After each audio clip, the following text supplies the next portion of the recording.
Hi everyone, welcome back to my channel क्वेश्चनोलॉजी।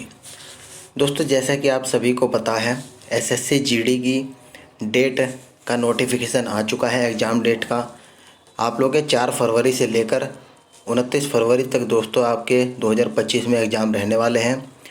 तो आप लोग को अपनी कमर कस लेनी है और अपनी दोस्तों तैयारी ज़ोरों शोरों पर स्टार्ट कर देनी है। यहाँ मैं दोस्तों आप लोगों को जो एसएससी जीडी के प्रीवियस ईयर के क्वेश्चन पूछे गए हैं उनको कवर कराऊंगा और जिसके आने के चांसेस ज़्यादा हैं 2025 में, सभी क्वेश्चनों को डिटेल में आप लोगों के साथ यहाँ पर डिस्कस करूँगा।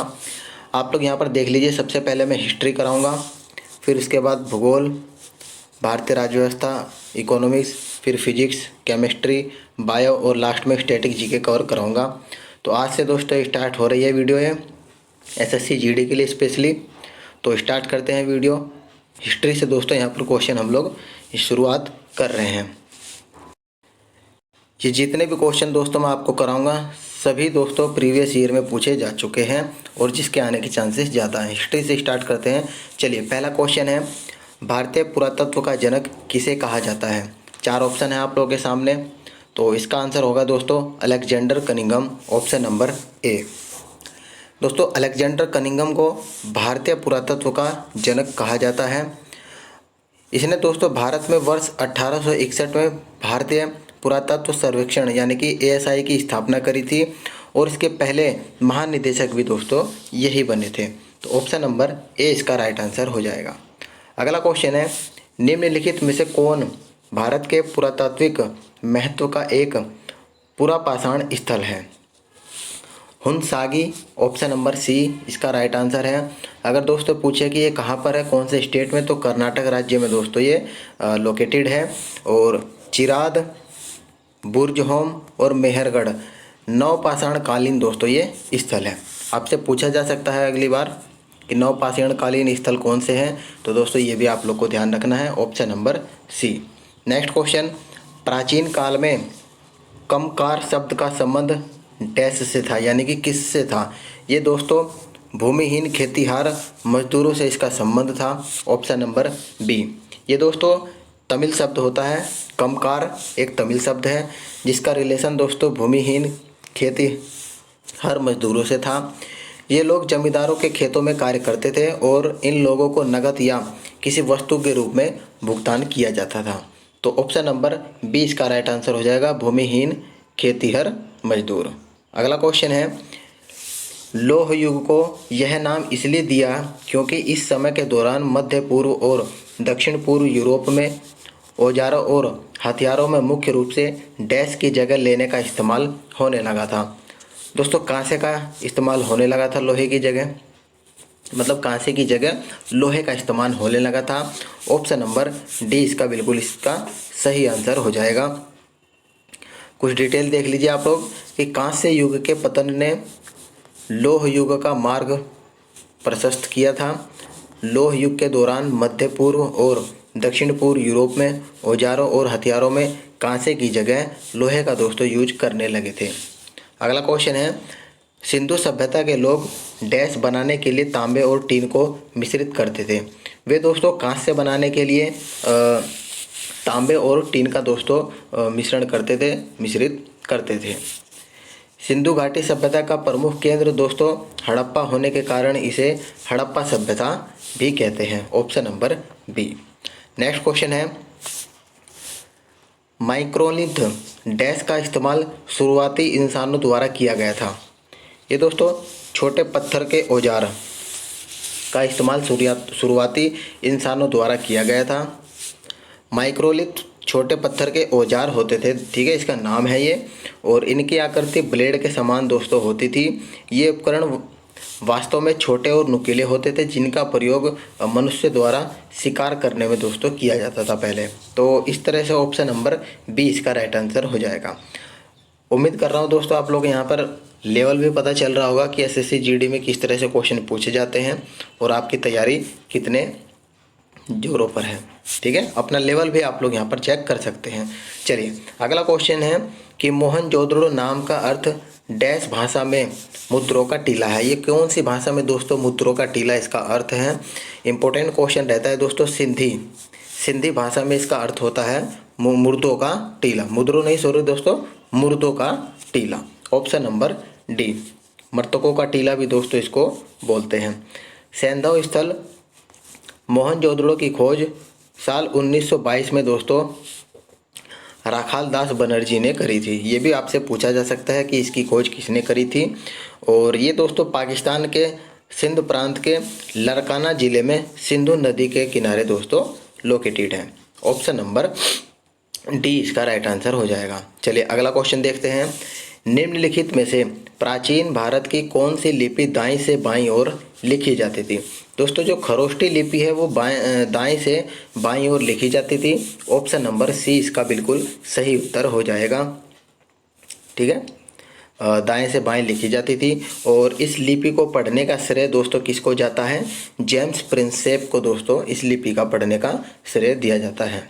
अगला क्वेश्चन है, निम्नलिखित में से कौन सी सभ्यता अपने नगर नियोजन के लिए फेमस थी? वो दोस्तों सिंधु घाटी सभ्यता ही थी जो अपने नगर नियोजन के लिए दोस्तों फेमस थी। ऑप्शन नंबर ए इसका बिल्कुल सही उत्तर होने वाला है। नगर नियोजन की व्यवस्था सिंधु घाटी सभ्यता की दोस्तों एक प्रमुख विशेषता थी।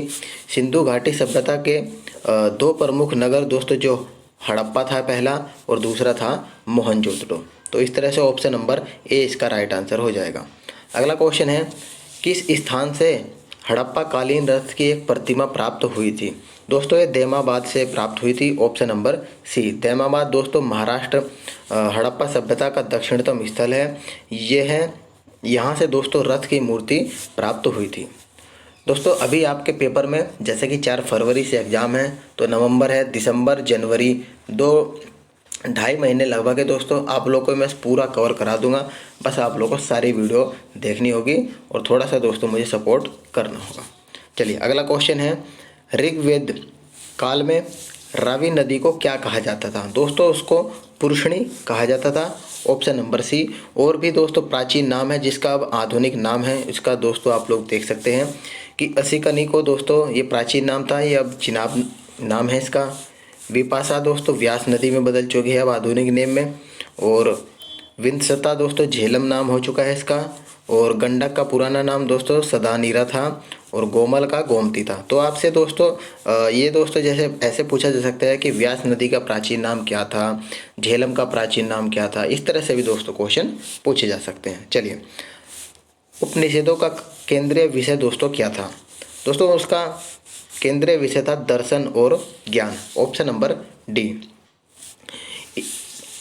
उपनिषद दर्शन पर आधारित पुस्तकें हैं दोस्तों और इन्हें वेदांत भी कहा जाता है। और अगर बात करें उपनिषदों की कुल संख्या दोस्तों कितनी है, तो 108 दोस्तों टोटल इसकी संख्या है।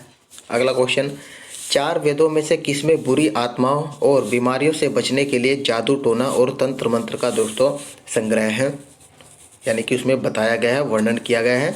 तो वो दोस्तों अथर्ववेद में किया गया है। ऑप्शन नंबर सी इसका बिल्कुल सही उत्तर हो जाएगा। दोस्तों अथर्ववेद एकमात्र ब्राह्मण ग्रंथ गोपथ है। और अथर्ववेद में दोस्तों ब्रह्म ज्ञान, धर्म, समाज निष्ठा, रोग निवारण, बुरी आत्माओं और बीमारियों से बचने के लिए जादू टोना और तंत्र मंत्र का दोस्तों इसमें वर्णन किया गया है अथर्ववेद में। ऑप्शन नंबर सी इसका सही उत्तर हो जाएगा। अगला क्वेश्चन है, बौद्ध धर्म में भिक्षुणी बनने वाली प्रथम महिला कौन थी? दोस्तों महाप्रजापति गोमती थी।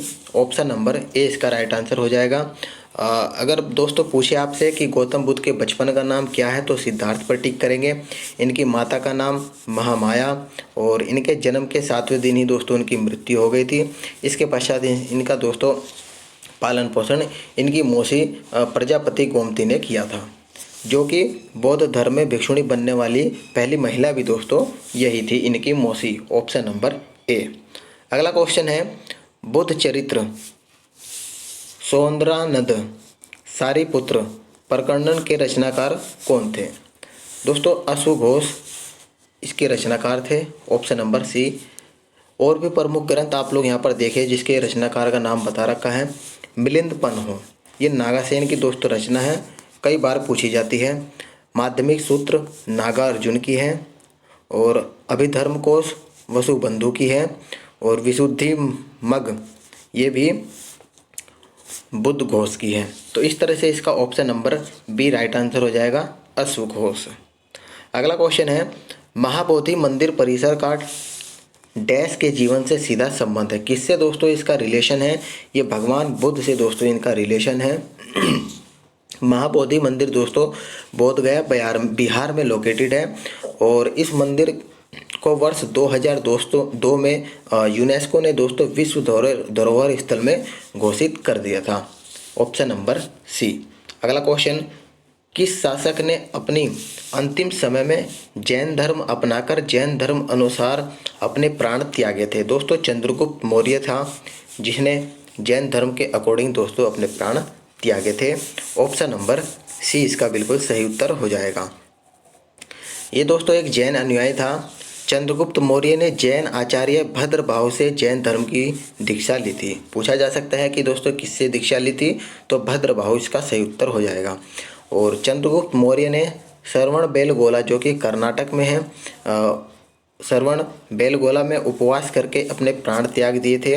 जैन धर्म में इस प्रक्रिया को दोस्तों संथारा या सल्लेखना भी कहा जाता है। ठीक है, ये नाम आपको ध्यान रखना है। अगला क्वेश्चन, कौटिल्य किस शासक के प्रधानमंत्री थे? दोस्तों चंद्रगुप्त मौर्य के प्रधानमंत्री थे। Option number C. Chandragupta Maurya Maurya वंश के दोस्तों प्रथम राजा और संस्थापक भी दोस्तों यही थे। और कौटिल्य जो कि इनका दूसरा नाम चाणक्य है, ये इनके प्राइम मिनिस्टर यानी कि प्रधानमंत्री थे। चलिए अगला क्वेश्चन है कि अशोक के निम्नलिखित अभिलेखों में से किसमें दक्षिण भारतीय राज्यों का उल्लेख हुआ है? ये दोस्तों द्वितीय मुख्य शिलालेख में दक्षिण भारतीय राज्यों का दोस्तों वर्णन किया गया है। Option number B. अभिलेखों को दोस्तों अशोक के अभिलेखों को 3 भागों में डिवाइड किया गया है। पहला है गुहालेख और दूसरा है स्तंभलेख और थर्ड है शिलालेख। तीनों को ही दोस्तों आपको ध्यान रखना होगा। और अशोक के द्वितीय मुख्य शिलालेख में दक्षिण भारत के राज्यों यहाँ पर केरलपुत्र, सत्यपुत्र, चोल और पांड्य का उल्लेख है। इसके अलावा दोस्तों इस शिलालेख में मनुष्य और पशुओं की चिकित्सा तथा लोक कल्याणकारी कार्यों का भी वर्णन किया गया है। तो ऑप्शन नंबर बी इसका राइट आंसर हो जाएगा। और हमारा लास्ट क्वेश्चन है दोस्तों, ज़्यादा बड़ी वीडियो नहीं रखते हैं, धीरे धीरे दोस्तों हम लोग सब चीज़ कवर कर लेंगे।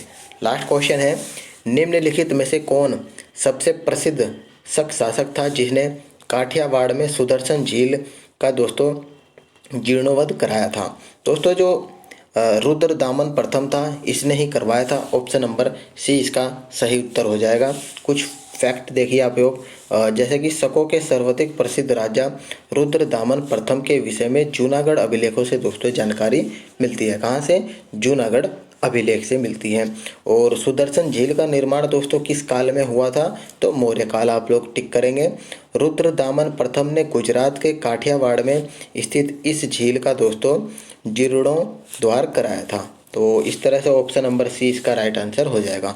उम्मीद करता हूं दोस्तों आपने अपना लेवल चेक करा होगा, कुछ नया भी आप लोग को सीखने को मिला होगा। वीडियो अगर आपको इन्फॉर्मेटिव लगी होगी तो अपने फ्रेंड में दोस्तों सर्किल में ग्रुप में सभी जगह शेयर कर सकते हैं आप लोग। और वीडियो को दोस्तों लाइक भी आप लोग कर सकते हैं। तो मिलते हैं आपको नेक्स्ट पार्ट में, तब तक के लिए धन्यवाद फ्रेंड्स।